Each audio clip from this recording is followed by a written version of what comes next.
গত পর্বে আমরা দেখেছিলাম শিউলির সাথে রইসুদ্দিনের দেখা হলো, কিন্তু তারপর কি হয় চলুন বেশি কথা না বলে শুরু করি। রইসুদ্দিন যখন মোল্লা কফিল উদ্দিনের সাথে কথা বলছিলেন তখন বাঁশের বেড়ার অন্য পাশে দাঁড়িয়ে দাঁড়িয়ে শিউলি তাদের কথাবার্তা শুনছিল। পাগল ধরনের একটা লোক, তাকে বাঁচানোর জন্য মরিয়া হয়ে এসেছে। কোথা থেকে চলে এসেছে চিন্তা করেই শিউলির চোখে পানি চলে এলো। শিউলির চোখ মুছে বেড়ার পাশের ফোকর দিয়ে তাকিয়ে তাকিয়ে শুনতে পেল কফিল উদ্দিন বলছেন যে সে পালিয়ে গেছে। তারপর শুনল সে নাকি বজ্জাতের ঝাড়, তার বাপ খাগি মা খাগি আবাকের বেটি সে। এসব শুনে তো শিউলির মাথায় রক্ত উঠে গেল। ইচ্ছে করলো ছুটে গিয়ে কফিল উদ্দিনের ওপর ঝাঁপিয়ে পড়ে, নখ দিয়ে মুখটা একেবারে আঁচড়ে দেয়, কিন্তু সে কিছুই করল না। গত 6 মাসে সে যে সব জিনিস শিখেছে তার মধ্যে 1 নাম্বার হচ্ছে সবসময় মাথা ঠান্ডা রাখতে হয়। মাথা গরম করে আসলে কিছুই করা যায় না, কিন্তু মাথা ঠান্ডা রেখে সব কিছু করা যায়। যেমন ধরা যাক ওই বিড়ালের দুধ খাওয়ার ঘটনাটা। মাসখানেক আগে কোনো এক সন্ধ্যাবেলা দেখা গেল রান্নাঘরে বিড়াল এসে দুধ খেয়ে দুধের ডেচকি উল্টে সব দুধ ফেলে দিয়েছে। হালকা পাতলা কফিল উদ্দিনের পাহাড়ের মতো স্ত্রী এসে শিউলির ঘাড়ে ধরে গালে একটা চর বসিয়ে দিলেন। বললেন, হারামজাদি, চোখের মাথা খেয়ে ফেলেছিস নাকি? পাকঘরের দরজা খুলে রাখলি যে? শিউলি বলল, চাচি, আমি খোলা রাখিনি। পাহাড়ের মতো বিশাল মহিলা তার শরীর ঝাঁকিয়ে ছুটে এসে শিউলির পিঠে দুম দুম করে কয়েকটা কিল বসিয়ে দিলেন। আবাকির বেটি, আমার মুখের উপরে কথা! শিউলি তাই আর কোনো কথা বলল না। তার নিজের আম্মার কথা তার মনে পড়ে গেল। চোখ ফেটে পানি এসে যাচ্ছিল, কিন্তু সে একটুও কাঁদল না। চাচির দিকে তাকিয়ে মনে মনে বলল, দেখা যাবে কে আবাগির বেটি। আমি তোমাকে এমন শিক্ষা দেব চাচি, তুমি জন্মের মতো সিধা হয়ে যাবে। চাচিকে কিভাবে শাস্তি দেওয়া যায় শিউলি তখন সেটা নিয়ে বেশ কয়েকদিন চিন্তা করলো। যেহেতু চাচি ছোটোখাটো পাহাড়ের মতো বিশাল, তাই তার উচিত শাস্তি দিতে হবে যদি তাকে বেশ খানিকক্ষণ দৌড়িয়ে নিয়ে বেড়ানো যায়। একজন মোটা মানুষ নিজে থেকে তো কখনো দৌড়াবে না, তাকে দৌড়ানোর উপায় হচ্ছে তাকে ভয় দেখানো। চাচি সবচেয়ে যেই জিনিসটাকে ভয় পায় সেটা হচ্ছে মাকড়সা। ঘরে যদি ছোট একটা মাকড়সাও থাকে তাহলে চাচি চিৎকার করে হইচই শুরু করে দেয়, যতক্ষণ পর্যন্ত কেউ একজন এসে সেটাকে ঝাঁটাপেটা করে ঘর ছাড়া না করছে। কাজেই শিউলি ঠিক করলো চাচিকে আর একটা বিশাল গোপ্তা মাকড়সাকে এক জায়গায় রাখতে হবে। সেই জায়গাটি কী হতে পারে সেটা নিয়ে বেশ কয়েকদিন চিন্তা করে শিউলির মনে হলো যে সবচেয়ে ভালো যে জায়গাটা হয় সেটা যদি মাকড়সাটাকে তার মশারির ভিতরে ঢুকিয়ে দেওয়া যায়। মশারির ভেতরে মাকড়সাটা ছুটে বেড়াবে, চাচি ষাঁড়ের মতো চেঁচাতে চেঁচাতে মশারি ছিঁড়ে নিচে এসে পড়বে। সব কিছু লণ্ড ভণ্ড হয়ে বিতিকিচ্ছিরি একটা ব্যাপার হবে। তখন তার উচিত শিক্ষা হবে। এই পুরো ব্যাপারটার একমাত্র কঠিন যে অংশটুকু সেটা হচ্ছে মশারির ভেতরে মাকড়সাটাকে ঢোকানো। লুকিয়ে লুকিয়ে একটা মাকড়সা ছেড়ে দিয়ে তো লাভ নেই, চাচি হয়তো খেয়ালও করবে না। মাকড়সাটাকে ছাড়তে হবে তাকে দেখিয়ে দেখিয়ে, একেবারে চোখের সামনে। আরও 2-1 দিন চিন্তা করে শিউলি ঠিক করলো ব্যাপারটা কিভাবে করা হবে। শিউলি লক্ষ্য করেছে চাচি ঘুমানোর আগে প্রতিদিন তার পানের বাটা নিয়ে মশারির ভেতরে ঢোকেন। বিছানায় বসে বসে চাচি জর্দা দিয়ে 2 খিলি পান খেতে খেতে কফিল চাচার সাথে রাজ্যের বিষয় নিয়ে ঝগড়া করেন। মাকড়সাটা রাখতে হবে পানের বাটার ঠিক ভেতরে। চাচি যেই পানের বাটাটা খুলবেন, গোবদা মাকড়সাটা তিত্তির তিত্তির তিত্তির করে চাচির হাত বেয়ে বের হয়ে আসবে। এরপর আর অবশ্য কিছু দেখতে হবে না। ভালো দেখে স্বাস্থ্যবান একটা মাকড়সা খুঁজে সেটাকে ধরে একটা কৌটার ভেতর রাখতে রাখতে শিউলির বেশ কয়েকদিন লেগে গেল।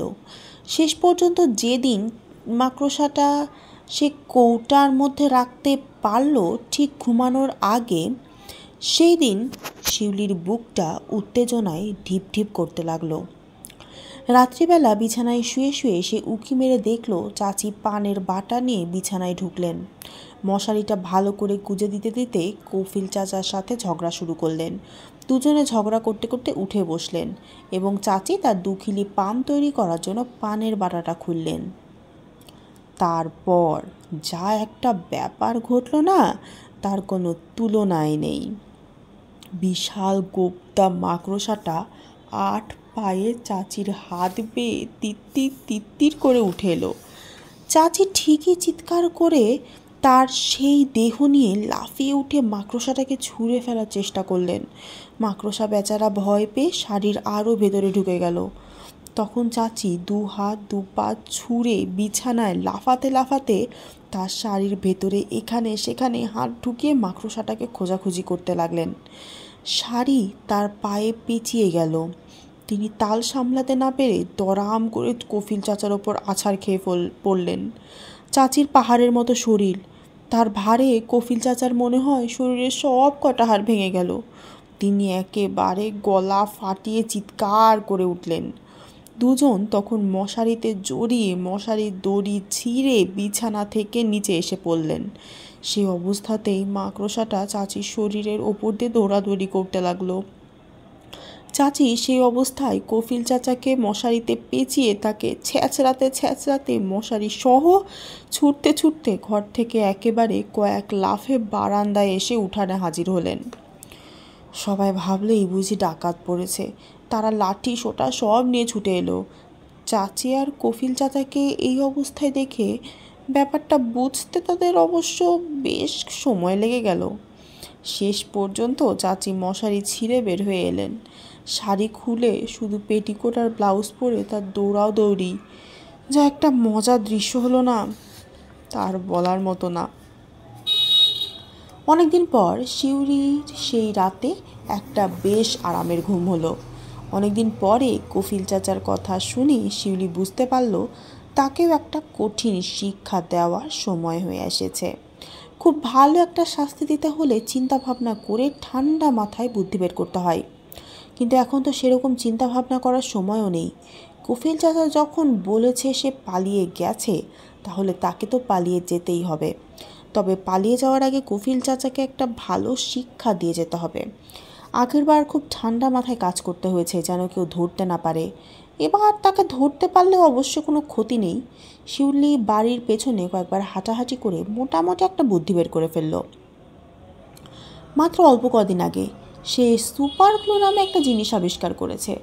চাচির প্রিয় একটা কাপের হ্যান্ডেল যখন ভেঙে গেছিল, তখন শহর থেকে এই সুপার গ্লু নামের জিনিসটা আনা হয়েছে। 1 ফোঁটা গ্লু ব্যবহার করে হ্যান্ডেলটা ম্যাজিকের মতো লাগিয়ে ফেলা হয়েছিল। দেখে বোঝারই উপায় নেই যেন এটা কখনো ভেঙেছে। মজার ব্যাপার হলো, হ্যান্ডেলটা লাগানোর সময় তার হাতে গ্লু লেগে গেছিল। সেই গ্লু এমনই শক্তভাবে লেগেছে যা তোলার উপায় নেই। মানুষের চামড়ার সাথে জিনিস জুড়ে দেওয়ার মতো এর থেকে ভালো জিনিস পৃথিবীতে মনে হয় আর নেই। শিউলি ঠিক করলো এই সুপার গ্লু দিয়েই কফিল চাচাকে সে শাস্তি দেবে। কোনো একটা জিনিস কফিল চাচার শরীরের সাথে পাকাপাকিভাবে লাগিয়ে দেবে। সবচেয়ে ভালো হতো যদি ঠোঁট দুটো একসাথে লাগিয়ে দিতে পারতো, তাহলে জন্মের মতো তার গালাগালি বন্ধ হয়ে যেত। কিন্তু এখন তো সেটা করা সম্ভব নয়। যদি খুব ঠান্ডা মাথায় কয়েকদিন চিন্তা করার সুযোগ পেত, তাহলে নিশ্চয় একটা বুদ্ধি বের করে ফেলতো। কিন্তু এখন তার হাতে একটুও সময় নেই। যেটাই করতে চায় তাকে সেটাই করতে হবে, কিন্তু খুব তাড়াতাড়ি। প্রথম তার একটা কাগজ দরকার যেখানে কিছু না কিছু লেখা আছে। এই বাড়িতে অবশ্য লেখাপড়ার বিশেষ চল নেই। খুঁজে পেতে একটা লেখা কাগজ বের করতে তার অনেকটা সময় লেগে গেল। বাড়িতে কোথাও ছিল না বলে রান্নাঘরের ডালের ঠোঙা থেকে ছিঁড়ে বের করতে হলো। কাগজটা হাতে নিয়ে সে টিপে টিপে ঘরে ঢুকলো। কফিল চাচার চশমাটা থাকে টেবিলের ওপরে, সুপার গ্লুটা থাকে জানলার তাকে। সুপার গ্লুটা হাতে নিয়ে সে কফিল চাচার চশমার 2 ডাঁটিতে 2 ফোঁটা এবং তার চশমার যে অংশটা নাকের উপর বসে সেখানে 2 ফোঁটা সুপার গ্লু লাগিয়ে দিল। তারপর চশমাটা যেখানে থাকার কথা সেখানে রেখে কফিল চাচাকে খুঁজে বের করতে গেল। বারান্দায় দাঁড়িয়ে কাকে জানি তিনি গালিগালাজ করছিলেন। শিউলি কফিল চাচার সামনে দাঁড়িয়ে বলল, চাচা। কফিল চাচা গলা খেকিয়ে বলে উঠলেন, কি হয়েছে? পুলিশ। এই কথাটাতে অবশ্যই ম্যাজিকের মতো কাজ হলো। চোখ কপালে তুলে তিনি বললেন, কোথায় কোথায় পুলিশ? এই বাইরেই ছিল, অন্যদিকে হেঁটে গেছে, আপনার কথা জিজ্ঞাসা করছিল। আমার কথা? কফিল উদ্দিনের মুখটা কেমন যেন ফ্যাকাশে হয়ে যায়। আমার কথা কি জিজ্ঞাসা করছিল? আপনি কখন বাসায় থাকেন না থাকেন, কি করেন, এইসব। ছেলে ধরার সাথে আপনার যোগাযোগ আছে কিনা সেটাও জিজ্ঞাসা করেছে। কিন্তু কফিল উদ্দিন কেমন যেন চিমসে মেরে গেলেন। শিউলি বলল, পুলিশের হাতে অনেক কাগজ ছিল, সেখান থেকে এই কাগজটা নিচে পড়ে গেছিল, পুলিশ টের পায়নি, আমি তুলে এনেছি। দেখি দেখি দেখি বলে কফিল চাচা শিউলির হাতের কাগজটা পায়ে ছো মেরে নিয়ে নিলেন। চশমা ছাড়া তিনি কিছু পড়তে পারেন না, তাই খড়ম খটখট করে ঘরের ভেতরে ঢুকলেন এবং টেবিলের ওপর থেকে চশমাটা নাকের ডগায় চাপিয়ে কাগজটা পড়ার চেষ্টা করতে লাগলেন। শিউলির বুক ঢিপঢিপ করতে শুরু করলো। সুপার গ্লু খুব তাড়াতাড়ি কাজ করে, আর কিছুক্ষণ চশমাটা নাকের ডগায় রাখতে পারলেই হবে। শিউলি ঢোক গিলে জিজ্ঞাসা করলো, কি কি আছে কাগজে? বুঝতে পারলাম না, মনে হয় ইংরেজি ট্রান্সলেশন। আমি গরুকে খাওয়াই, আইট কাও নাকি সব লেখা। তাই লেখা? অন্য পৃষ্ঠায় কি লেখা? কফিল চাচা অন্য পৃষ্ঠায় কি লেখা আছে সেটা পড়তে শুরু করলেন। খানিকটা পড়ে শিউলির দিকে তাকালেন। তুই সত্যি কাগজটা পেয়েছিস? এটাই। কফিল উদ্দিন আবার কাগজটা পড়লেন, পড়ে গম্ভীর হয়ে গেলেন। শিউলি জিজ্ঞাসা করলো তখন, কি লেখা আছে চাচা? এখানে লেখা একটা বাঁদর তৈলাক্ত বাঁশ বাইয়া উপরে উঠিতেছে, প্রতি 2 মিনিটে 2 ফুট উপরে উঠিয়া পরের মিনিটে। কফিল চাচা এবার কড়া চোখে শিউলির দিকে তাকালেন। তুই সত্যি এটা পেয়েছিস? শিউলি মাথা চুলকালো। এটাই তো মনে হলো। কফিল উদ্দিন আবার কাগজটা পড়তে শুরু করলেন, ওপর থেকে নিচে, একবার নিচ থেকে ওপরে, ডান থেকে বামে, বাম থেকে ডানে। শিউলি তখন সটকে পড়ল। তার কাজ শেষ, এখন তার এই বাড়ি থেকে পালিয়ে যাওয়ার সময়। কিন্তু তার কাজটা কেমন হয়েছে সেটা না দেখে সে কীভাবে যায়? কিছুক্ষণ পরেই হঠাৎ সে বাড়ির ভেতর থেকে বিকট চিৎকার শুনতে পেল। মনে হলো কফিল চাচার ডাক ছেড়ে আর্তনাদ করছেন। বাইরে যে সকল বাচ্চা কাচ্চা খেলছিল সবাই শিউলির পিছু পিছু বাড়ির ভিতরে এসে ঢুকলো। দেখতে পেল উঠানের মাঝখানে দাঁড়িয়ে কফিল চাচা তার চশমাটা খোলার চেষ্টা করছেন এবং খুলতে না পেরে একটু পরপর বিকট আর্তনাদ করছেন। পাহাড়ের মতো মোটা শরীর নিয়ে চাচিও হাজির হলেন। মুখ ঝামটা দিয়ে বললেন, ওরকম করে চেঁচাচ্ছেন কেন? চশমা। চশমাতে কি হয়েছে? খোলা যাচ্ছে না। খোলা যাচ্ছে না? ঢং নাকি? এই বলে চাচির চশমা ধরে একটা টান দিলেন এবং কফিল চাচা একেবারে গলা ফাটিয়ে চিৎকার দিলেন। দেখা গেল চশমা সত্যিই খোলা যাচ্ছে না। হঠাৎ করে চাচির মুখ গম্ভীর হয়ে গেল। এই যে মাথাটা নিচু করেন তো দেখি। কফিল চাচা মাথাটা কচ্ছপের মতো নিচু করলেন। চাচি খুব ভালো করে পরীক্ষা করে আরও গম্ভীর হয়ে গেলেন। কফিল চাচা শুকনো গলায় জিজ্ঞাসা করলেন, কি হয়েছে? মনে হচ্ছে চামড়ার সাথে আটকে গেছে। কফিল চাচা কাঁদো কাঁদো গলায় বললেন, আটকে গেছে? হ্যাঁ। সেটা কেমন করে হয়? আশেপাশে যারা ছিল সবাই তখন কফিল চাচার চশমা পরীক্ষা করতে শুরু করে। সবাই একটু টানাটানি করে, আর প্রত্যেকবারই কফিল চাচা বিকট আর্তনাদ করে ওঠেন। কফিল চাচার ফুপাতো ভাই, বাজারের জামে মসজিদের পেশ ইমাম, খানিকক্ষণ টানাটানি করে বললেন, মনে হয় কেটে বের করে খুলতে হবে। কেটে? কফিল চাচা আর্তনাদ করে বললেন, নাক কান কেটে নাকি? তাই তো মনে হচ্ছে। চাচি ফোঁস করে একটা নিঃশ্বাস ফেলে বললেন, কিন্তু এটা হলো কেমন করে? কফিল চাচার ফুপাতো ভাই দাড়িতে হাত বুলিয়ে বললেন, হয় হয় হয়। বাজানের কাছে শুনেছি, একবার কবরে লাশ নামাতে গিয়ে একজন কবর থেকে আর উঠতে পারে না, পা মাটির সাথে লেগে গেছে, একেবারে এইরকম চশমা নাকের সাথে লেগে গেছে। কিন্তু কারণটা কি? গজব গজব, কফিল চাচা ভাঙা গলায় বললেন। গজব? আল্লাহর গজব। আল্লাহর হক আদায় না করলে গজব হয়, এতিমের হক আদায় না করলেও হয়। তওবা করো, তওবা, দান খয়রাত করো, এতিমের হক আদায় করো। শিউলি তখন বুঝল এখন তার পালিয়ে যাওয়ার সময় হয়ে এসেছে। সবাই যখন নাকের ওপর চশমা এঁটে বসার কারণটা বের করার চেষ্টা করছে, টানাটানি করে সেটা খোলার চেষ্টা করছে, তখনই পেছন থেকে শিউলি সটকে পড়ে। যেতে যেতে শুনল কফিল চাচা একটু পরপর তার সেই বিকট গলায় চিৎকার করে চলেছেন। গ্রামে পথে 2 মাইল হেঁটে নৌকায় নদী পার হয়ে শেষ অংশটুকু বাসে গিয়ে শিউলি শেষ পর্যন্ত স্টেশনে নামল। ট্রেন চলে গেলে সে খুব বিপদে পড়ে যেত, কিন্তু কফিল উদ্দিনের বাড়িতে থাকলে তার যে বিপদ হতে পারত, এই বিপদ অবশ্য সেই বিপদের তুলনায় কিছুই না। স্টেশনে খোঁজাখুঁজি করতেই সে পাগল ধরনের মানুষটিকে সে পেয়ে গেল। একটা বেঞ্চে বসে কিছু একটা মনোযোগ দিয়ে তিনি ভাবছে। একেবারে কাছে গিয়ে দাঁড়ানোর পরও যখন মানুষটা তাকে দেখল না, তখন সে তার শার্টের কোনা ধরে টানল। মানুষটা কেমন জানি একেবারে ভূত দেখার মতো চমকে উঠল। শিউলি জোর করে হাসার চেষ্টা করে বলল, হ্যাঁ আমি শিউলি। ঝিকঝিক শব্দ করে ট্রেন যাচ্ছে। জানলার কাছে শিউলি বসে বাইরে তাকিয়ে আছে। তার হাতে একটা পেপসির বোতল আর অন্য হাতে একটা আপেল। আপেলটিকে ঘ্যাঁচ করে একটা কামড় বসিয়ে সেটা সে কচকচ করে খেতে শুরু করে। এই বিলাতি পেয়ারাটা খেতে কি মজা দেখেছ? রইসুদ্দিন বললেন। এটার নাম আপেল। আপেল? এটাকে কি আপেল বলে?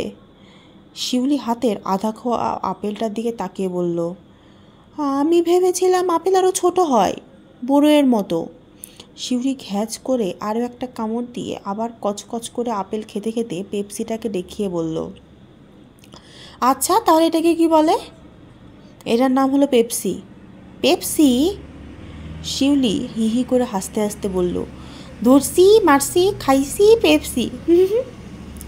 শিউলি অকারণে হাসতে থাকে এবং রইসুদ্দিন একটা বিচিত্র আতঙ্ক নিয়ে মেয়েটার দিকে তাকিয়ে থাকে। যে ছোট মেয়েটার জীবন বাঁচানোর জন্য তিনি মোটামুটি পাগলের মতো ছুটে গেছেন, গত কয়েক ঘন্টায় আবিষ্কার করেছেন তার জীবন নেয়ার জন্য স্বয়ং আজরাইল এলেও সে মনে হয় তাকে ঘোল খাইয়ে ফিরিয়ে দেবে।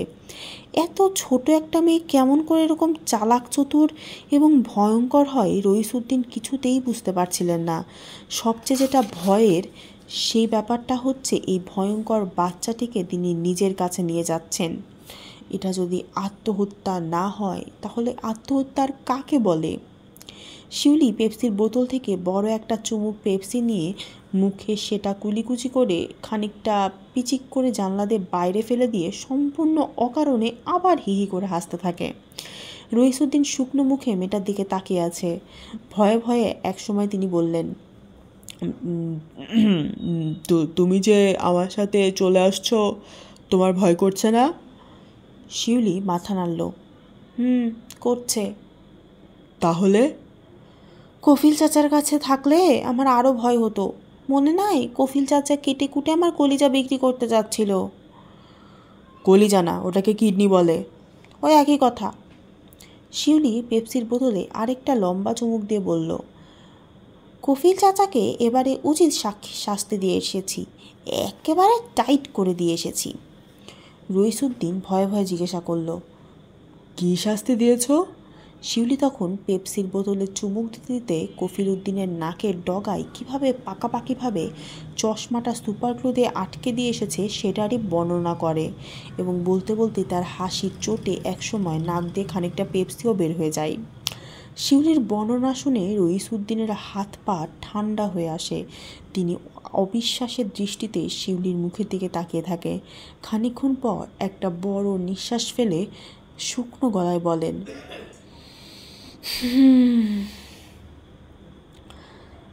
তুমি তুমি কি মাঝে মাঝেই মানুষকে ভেবে শাস্তি দাও? শিউলি মাথা নেড়ে বলে, দিই। কেন দাও? রাগ উঠে যায় সেই জন্য দিই। রাগ উঠে যায় তাই? হ্যাঁ, কেউ বদমাইশি করলে আমার খুব রাগ উঠে যায়। চাচি যেবার আমাকে খামোখা মারল, সেইবার আমার রাগ উঠে গেছিল, তাকেও শাস্তি দিয়েছি। কি শাস্তি দিয়েছিলে? শিউলি ঘটনার বর্ণনাটা করার আগে হাসতে হাসতে একবার বিষম খেয়ে ফেলল। পুরো ঘটনাটা তার মুখে শোনার পর হঠাৎ করে রইসুদ্দিনের মনে হতে লাগলো তিনি মাথা ঘুরে পড়ে যাবেন। অনেক কষ্ট করে নিজেকে শান্ত করে চিচি করে বললেন, তোমার আসলেই কোনো আত্মীয় স্বজন নেই? আছে, আমার একটা ছোট চাচা আছে।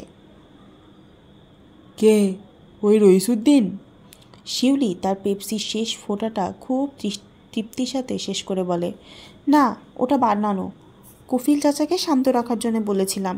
আমার আসল চাচা আমেরিকা থাকে। কি নাম? রঞ্জু। পুরা নাম কি? শিউলি খানিকক্ষণ চিন্তা করে বলে, পুরো নাম তো আমি জানি না। কি কি করেন তোমার চাচা? আমাকে পিঠে নিয়ে দৌড়ান আর পেটে কাতুকুতু দেন। রইসুদ্দিন একটা নিঃশ্বাস ফেলে বললেন, আর কি করেন? মানে কোথায় কাজ করেন? আমি তো সেটা জানি না। শিউলির মুখ হঠাৎ উজ্জ্বল হয়ে ওঠে। তারপর সে বলে, খুব সুন্দর চেহারা রঞ্জু চাচার, একেবারে সিনেমার নায়কদের মতো। আমেরিকার কোথায় থাকে জানো? না, জানি না। শিউলি হঠাৎ আরেকটু গম্ভীর হয়ে যায়। এই দুষ্টু মেয়েটার চেহারায় সব কিছু মানিয়ে নেওয়া যায়, কিন্তু গাম্ভীর্যটা একদম মানিয়ে নেওয়া যায় না। সেই বেমানান চেহারাই বলল সে, রঞ্জু চাচা আমাকে খুব আদর করেন। শুধু যদি একবার খবর পান তাহলেই আমেরিকা থেকে এসে আমাকে নিয়ে যাবেন। রইসুদ্দিন চুপ করে বসে রইলেন। শিউলি তার দিকে তাকিয়ে বলল, তুমি কি আমেরিকায় রঞ্জু চাচাকে খবর পাঠাতে পারবে? রইসুদ্দিন শিউলির দিকে তাকালেন। নায়কের মতো চেহারার একজন মানুষ, যে শিউলিকে কাঁধে নিয়ে দৌড়ায় এবং পেটে ক্যাতুকুতু দেয়, যার সম্পর্কে এই একটিমাত্র তথ্য, তার নাম রঞ্জু, এবং তাকে আমেরিকায় থাকা 25 কোটি মানুষের মাঝখান থেকে খুঁজে বের করে শিউলির খবরটা তাকে দিতে হবে। রইসুদ্দিন কি বলবেন বুঝতে পারলেন না, শুধু শিউলির চোখের দিকে তাকিয়ে তার মায়া হলো। তিনি নরম গলায় বললেন, পারবো শিউলি, তুমি চিন্তা করো না, আমি তোমার চাচাকে খবর পাঠাবো। 3 মানে 1-2-এর একটা, মানে গল্পের 1 নাম্বার, তারপর 2 নাম্বার, এখন 3 নাম্বারটা শুরু হলো আর কি। হ্যাঁ, 1 নাম্বারটা প্রথম পর্বে আলোচনা করেছিলাম, তারপর 2 নাম্বারটা, এখন 3 নাম্বারটা। সরি, একটু বেশি ইলাবোরেটলি ব্যাখ্যা করে ফেললাম। খেতে বসে প্লেটের দিকে তাকিয়ে শিউলি বলল, কি এটা? মতলব মিয়া ভান করলো যেন সে প্রশ্নটা শুনতেই পায়নি। শিউলি প্লেটের দিকে সাদা মতন আঠা আঠা জিনিসটায় হাত দিয়ে আরেকবার হাত নেড়ে গুটিয়ে নিয়ে বলল, এটা কি না বললে আমি খাবো না। মতলব মিয়া মুখ শক্ত করে বলল, ঢং করো ঢং, এটা ভাত।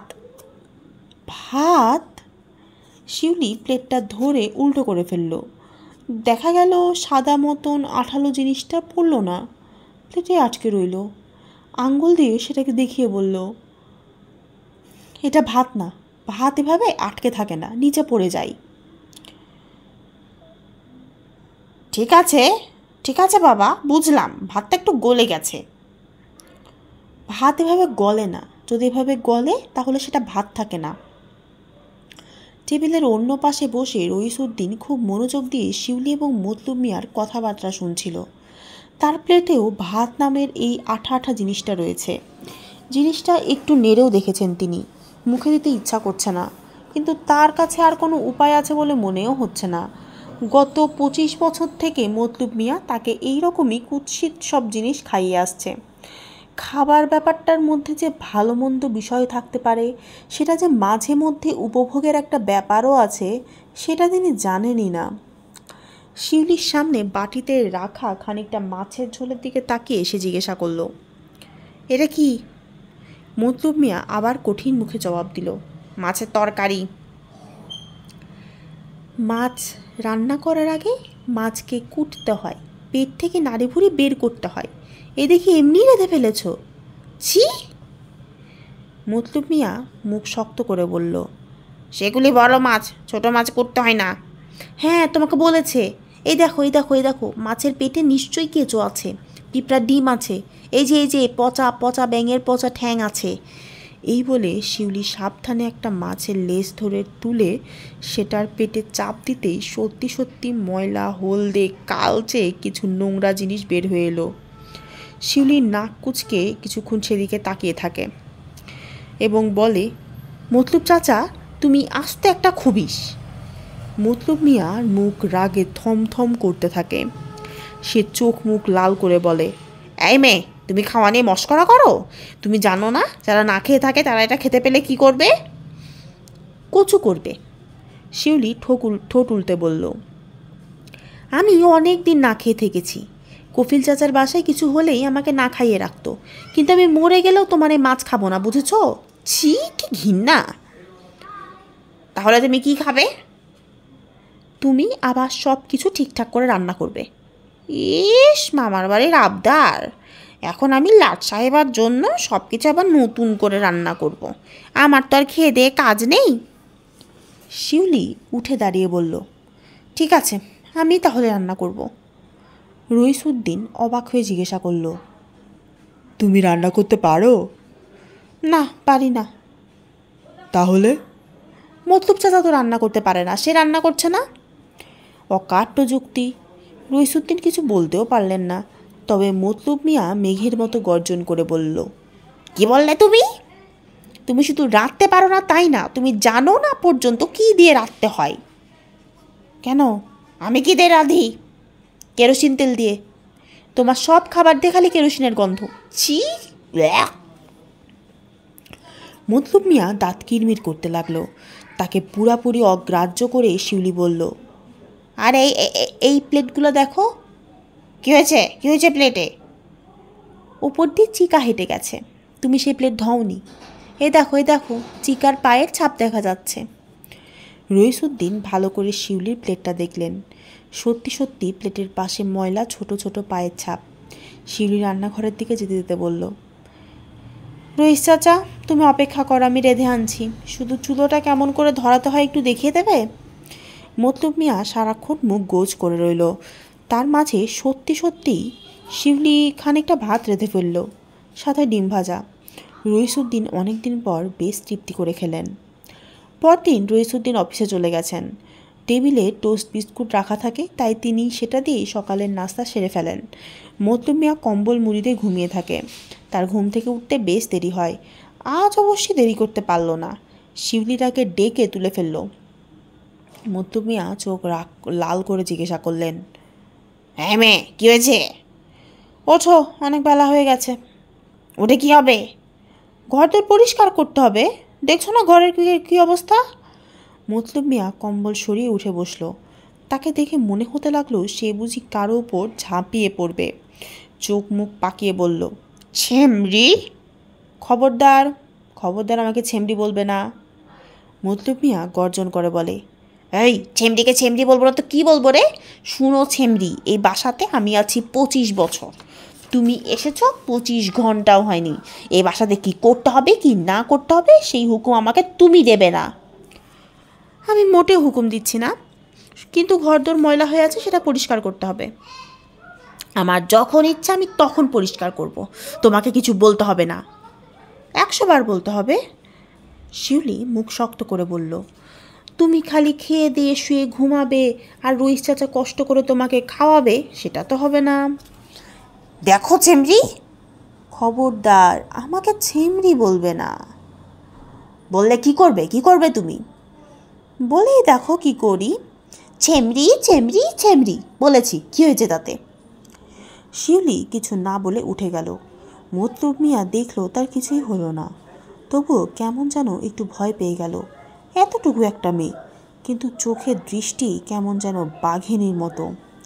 মতলুব মিয়া আর কথাবার্তা না বলে বিছানা থেকে উঠে গেল। অবিশ্বাস্য মনে হলেও দেখা গেল সে সারাদিন ঘরদোর একটু পরিষ্কার করার চেষ্টা করছে। দুপুরবেলা থালা বাসন পর্যন্ত ধুয়ে ফেলল। সন্ধে হতে না হতেই রান্না শুরু করে দিল। তবে সে শিউলিকে চেনে না বলে বুঝতে পারল না এত কিছু করেও তার বিপদ একটুও কাটা গেল না। কি হবে আমাদের মতলুব চাচার? কিভাবে শিউলি তাকে শাস্তি দিবে? কী বা শাস্তি দিবে? দেখা যাক আমাদের আগামী পর্বে কি হয়। আগামী পর্বতে শিউলি কিভাবে মতলুব চাচাকে শাস্তি দেয় সেটা নিয়ে আমরা হাজির হব। ততক্ষণ আপনারা আমার জন্য অপেক্ষা করবেন। ধন্যবাদ।